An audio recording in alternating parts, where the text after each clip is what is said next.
Hey indie filmmakers, Griffin here, and I got a box here. It's my Panasonic GH4, so let's open it up and finally start shooting in 4K.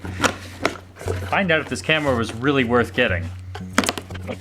So this is cool because I have not yet put my hands on a GH4. I went to CES this year and they announced it, but they didn't yet have a working camera body. And I love the GH line of cameras. I have the GH1, I had the GH1, I currently have the GH2, the GH3, and now the GH4. Looks like it comes with all of the same accessories as the GH3, the battery charger, same batteries, which is really exciting because the GH2 had a smaller battery that was not very long lasting. Same neck strap, which I'll probably never use. The same USB cable, which I'll probably also never use because it uses SD cards. And here we have the only thing I really care about that much is the camera body. Let's take a look at this thing. I'm under the impression that it's identical to the GH3, which is what's actually filming me right now. And so far, it looks the same, except for there's a new button in the middle of the dial here? I'm not sure what that is. It clicks on and off. I guess I'll find out what that is. Let's pop a battery in. I actually have an old GH3 battery. I'm gonna go ahead and throw that in because I wanna make sure that these are compatible, and I don't know if the other one is charged up. Let's give it a lens. How about I switch out the lens from my GH2 here. So besides just shooting in 4K, there's a lot of things I want to know about the new GH4, which I'll be exploring in some videos over the next couple days. One is the bit rate that we're shooting. I believe it's going to be around 200 megabits per second, which should fit on this SD card, but I'm wondering if I need a special SD card to record 4K on this camera. I want to know what the battery life is like. I want to know if Moray is any better or worse on this camera in different modes compared to the GH3. Apparently this can shoot 96 frames per second. Definitely want to know more about that because the GH3 maxes out at 60 frames a second. I want to know if the crop factor is identical between the GH3 and GH4 because the GH2 actually has a slightly differently shaped sensor, which means that it has a less of a crop factor. Things are wider on this camera just by a little bit. If I open this up and take a look at the sensor, it looks the same to me as the GH3. I'll really have to check that out. There's a lot of things I want to know about this new camera. So like I said, in the next few days, I'm going to bring you lots of side-by-side tests between the GH2, GH3, and GH4. Right now, though, let's take this camera. Let's shoot my first 4K video. I have a cat here.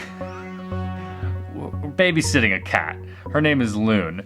And there's my cat upstairs, Andy. He's never met another cat inside his own house. So this is my first test footage with the GH4. I'm shooting it in 4K right now, so if you have a monitor bigger than 1080, like my iMac is 2.5K, so it's not 4K, but you can at least appreciate some of the extra resolution. Go ahead and switch on YouTube to the original resolution, down where you can switch resolutions. Do that, and let's go have some cats meet each other. See what this looks like. It's okay.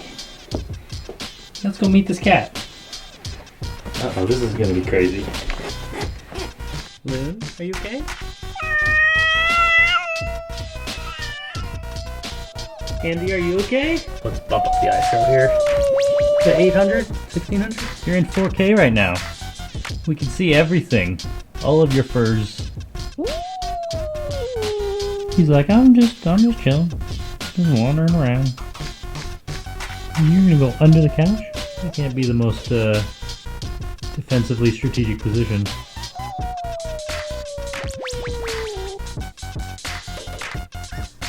Andy's trying to be friendly. He's moved into a very calm position. And you notice he keeps closing his eyes.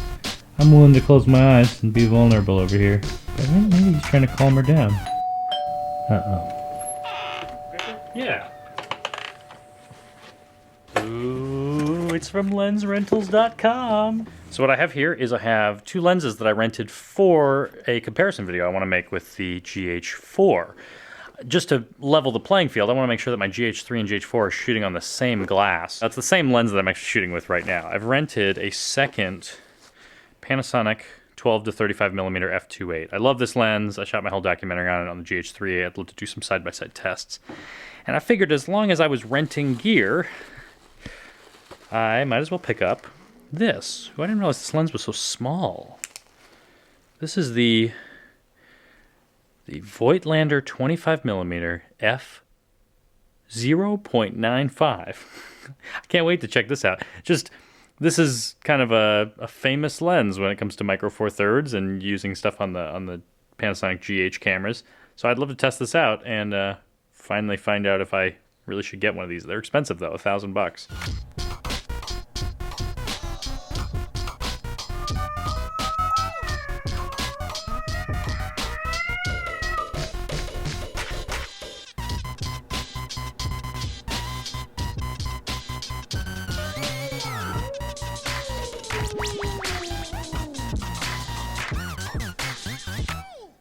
If you think you might want a Panasonic GH4 or you just want to know a little bit more about it, I have a link to the Amazon sales page in my video description.